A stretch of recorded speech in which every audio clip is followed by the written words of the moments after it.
आप लोग उम्मीद है अच्छे होंगे और आज के लेक्चर को भी एंजॉय करेंगे। हम लोग इंडियन पैनल कोड के चैप्टर 16 के सीरीज को कंटिन्यू करते हुए आ चुके हैं एपिसोड नंबर 8 पे, और इस एपिसोड में हम लोग डिस्कस करेंगे रॉन्गफुल रेस्ट्रेंट और रॉन्गफुल कन्फाइनमेंट के बारे में, और उससे रिलेटेड जो भी सेक्शंस हैं उन सभी सेक्शंस पे हम लोग बारीकी से डील करने वाले हैं। इससे प्रीवियस वाले लेक्चर में हम लोगों ने culpable homicide, murder, hurt, grievous hurt, miscarriage, इन सभी लेक्चर्स पे हम लोगों ने बारीकी से सरलता से डिस्कस किया। अगर आपने मेरा यह लेक्चर्स नहीं देखा है तो आपको इन सभी लेक्चर्स का लिंक डिस्क्रिप्शन बॉक्स में मिलेगा। आप उस लिंक पे क्लिक करके उन सभी लेक्चर्स को देखिए। अगर आप किसी भी राज्य के जुडिशरी का तैयारी, दैट मीन जुडिशरी एग्जाम का तैयारी कर रहे हैं तो आपके लिए बहुत ही इंपॉर्टेंट है, क्योंकि जो इंडियन पैनल कोड है जिस भी राज्य के जुडिशरी एग्जाम में पूछा जाता है उसका चैप्टर 16 बहुत इंपॉर्टेंट हो जाता है, और चैप्टर 16 से सवाल बनता ही बनता है। आज के लेक्चर को स्टार्ट करने से पहले अगर आप मेरे चैनल पे अभी तक नए हैं तो इंतजार मत कीजिए, जल्दी से नीचे दिए गए सब्सक्राइब बटन पे क्लिक कीजिए, चैनल को सब्सक्राइब कीजिए, बेल आइकन दबाइए ताकि डेली लेक्चर आपको मिल सके।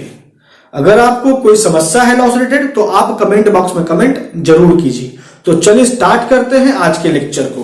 तो सबसे पहले हम लोग बात करेंगे सेक्शन 339 का। दैट मींस हम लोग पहले परिभाषा, डेफिनेशन समझेंगे रॉन्गफुल रेस्टोरेंट का। तो सेक्शन 339 में रॉन्गफुल रेस्टोरेंट को कुछ इस प्रकार डिफाइन किया गया है। कहता है अगर कोई भी स्वेच्छा से किसी व्यक्ति के प्रोसीड करने के अधिकार को, जाने के अधिकार को, किसी भी डायरेक्शन में व्यक्ति को जाने का अधिकार है और उस व्यक्ति को कोई भी स्वेच्छा से अगर रोके, ऑब्स्ट्रक्ट करे, तो माना जाएगा कि व्यक्ति जो ऑब्स्ट्रक्ट कर रहा है वो अपराध कर रहा है रॉन्गफुल रेस्टोरेंट का। यह सरल भाषा में है। अब देखिए, आपको यहां जो बात ध्यान रखना है रॉन्गफुल रेस्टोरेंट के केस में वो यह है कि व्यक्ति किसी भी डायरेक्शन में प्रोसीड करने का हक रखता है, और अगर उसके इस हक को वंचित किया गया, उससे उसको रोका गया, तो यहां पे रॉन्गफुल रेस्टोरेंट का अपराध हो रहा है। अगर हम लोग इसके एक्सेप्शन पे बात करते हैं तो इसका एक्सेप्शन कहता है कि अगर कोई भी गुड फेथ में, यह सोचते हुए कि उसके पास यह राइट है कि प्रोसीड करने से वो दूसरे व्यक्ति को रोक सकता है, चाहे व्यक्ति वाटर के थ्रू प्रोसीड कर रहा है, चाहे वो लैंड के थ्रू प्रोसीड कर रहा है। अगर व्यक्ति कोई भी जिसको यह लगता है कि मुझे यह अधिकार है कि उस व्यक्ति को हम जाने से रोक सकते हैं, चाहे रास्ता जमीन होके जाए या वो पानी होके जाए, अगर अधिकार स्वरूप गुड फेथ में अगर रोकता है तो यहां पे जो रॉन्गफुल रेस्टोरेंट का अपराध है वो गठित नहीं हुआ, क्योंकि वो गुड फेथ में उसको यह लग रहा है कि उसके पास ये अधिकार है रोकने का, ऑब्स्ट्रक्ट करने का। इसलिए तो ये महत्वपूर्ण बात है जो आपको ध्यान रखना है। और हर बार की तरह मैं आपको इस बार भी बोलूंगा कि अपने पास बेयर एक्ट जरूर रखिए, क्योंकि अगर आप बार बार बेयर एक्ट देखिएगा तो आपको कॉन्सेप्ट इंडियन पैनल कोड का, पढ़ने का कॉन्सेप्ट समझ में आएगा, लैंग्वेज समझ में आएगा। आपको लैंग्वेज से रूबरू होना होगा इंडियन पैनल कोड को खुद से पढ़ने के लिए। इसलिए मैं आपको बार बार बोलता हूं कि अपने पास बेयर एक्ट जरूर रखिए। तो ये हो गया रॉन्गफुल रेस्टोरेंट का डेफिनेशन। अब एग्जाम्पल से हम लोग इसको थोड़ा सा समझते हैं। अगर मान लेते हैं आपके पास किसी भी डायरेक्शन में जाने का अधिकार है, और अगर उस डायरेक्शन में आपको प्रोसीड करने से अगर मैं रोकता हूं तो यहां पे मेरे द्वारा जो अपराध हुआ वो हुआ रॉन्गफुल रेस्टोरेंट का। तो ये आपके दिमाग में होना आवश्यक है कि व्यक्ति को डायरेक्शन में प्रोसीड करने से रोकना, और उस डायरेक्शन में प्रोसीड करने का हक रखता है वो व्यक्ति जो प्रोसीड कर रहा है। अगर उसको इस हक से हम वंचित करेंगे तो अपराध होगा सेक्शन 339 के अकॉर्डिंग। अब आगे बढ़ते हैं, आते हैं रॉन्गफुल कन्फाइनमेंट में। देखिए, रॉन्गफुल कन्फाइनमेंट में होता क्या कि अगर कोई भी रॉन्गफुली रेस्ट्रेंट करता है, स्वेच्छा से रॉन्गफुली कोई भी रेस्ट्रेंट, दैट मींस रोकता है दूसरे व्यक्ति को प्रोसीड करने से, और यहां प्रोसीड करने से रोका जा रहा है with in certain circumscribing limits. अब यहां पे हुआ क्या, जो शब्द इस्तेमाल हुआ है सर्कमस्क्राइबिंग लिमिट्स में प्रोसीड करने से अगर किसी व्यक्ति को रोका गया तो यहां पे जो अपराध हुआ, यहां जो रॉन्गफुल रेस्टोरेंट हुआ वो रॉन्गफुल रेस्ट्रेंट कन्वर्ट हो गया रॉन्गफुल कन्फाइनमेंट में।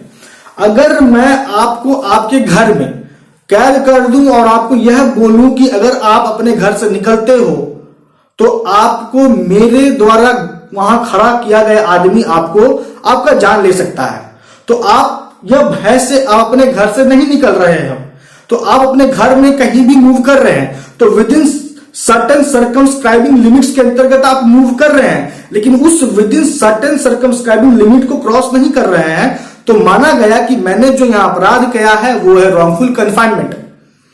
अगर हम अंतर को देखते हैं तो आपको और ज्यादा क्लियर हो जाएगा।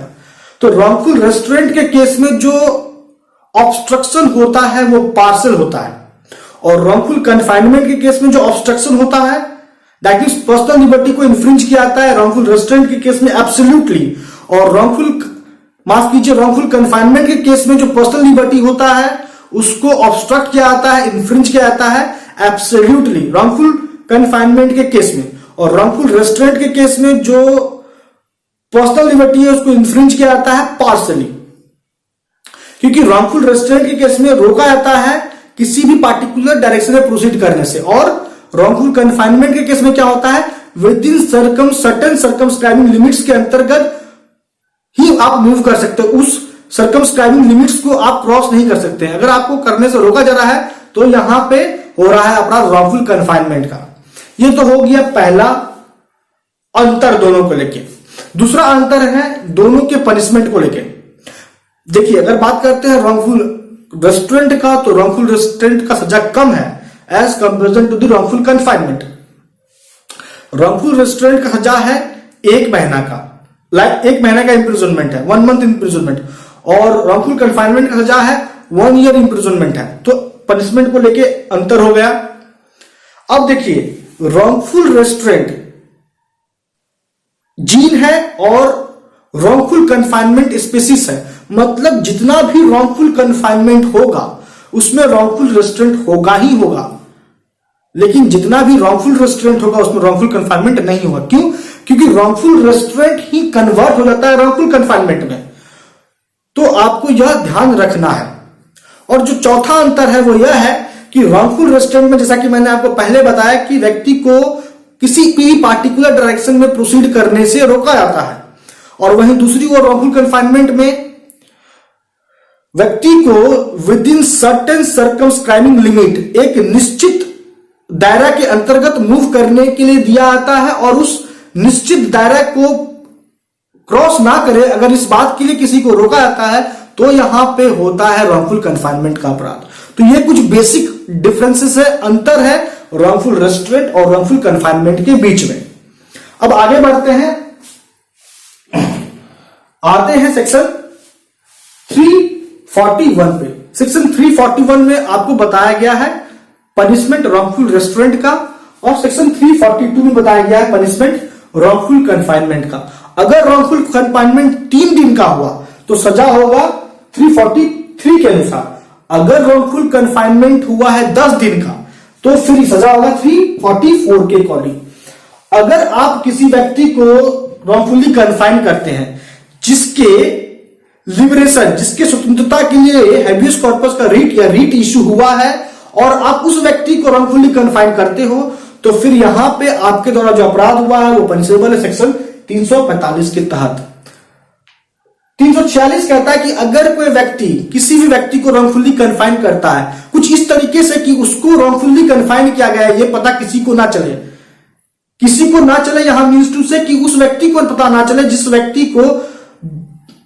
व्यक्ति को इंटरेस्ट है उस व्यक्ति से, जिस व्यक्ति को रॉन्गफुली कन्फाइन किया जा रहा है, या किसी भी पब्लिक अथॉरिटी को पता ना चले कि आपने किसी व्यक्ति को रॉन्गफुली कन्फाइन किया है, तो यह अपराध होगा 346 के अकॉर्डिंग।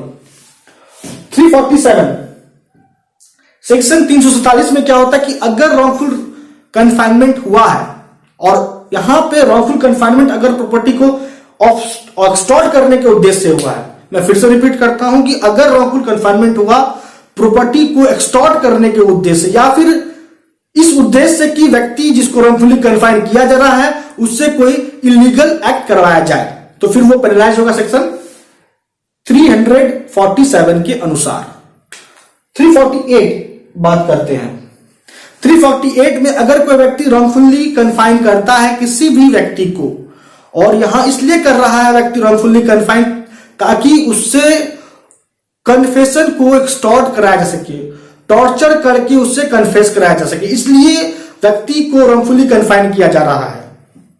या फिर प्रॉपर्टी के रेस्टोरेशन के उद्देश्य से व्यक्ति को रॉन्गफुली कन्फाइन किया जा रहा है। तो रॉन्गफुली कन्फाइन करने वाला व्यक्ति जिन अपराध का लायबल है वो होगा सेक्शन 348 के अकॉर्डिंग। तो दोस्तों ये हो गया रॉन्गफुल रेस्टोरेंट और रॉन्गफुल कन्फाइनमेंट को लेके कुछ महत्वपूर्ण सेक्शंस इंडियन पैनल कोड का। अब आ चुका है इस लेक्चर को कंक्लूड करने का टाइम। हम लोगों ने इस लेक्चर में समझा रॉन्गफुल रेस्टोरेंट और रॉन्गफुल कन्फाइनमेंट के बारे में, दोनों के बीच में क्या अंतर है और इनसे रिलेटेड जो प्रोविजंस है चैप्टर 16 में, उन सभी प्रोविजंस पे हम लोगों ने डील किया, समझाया। तो दोस्तों आज लेक्चर में इतना ही। आपका अब तक हमारे साथ बने रहने के लिए बहुत बहुत धन्यवाद।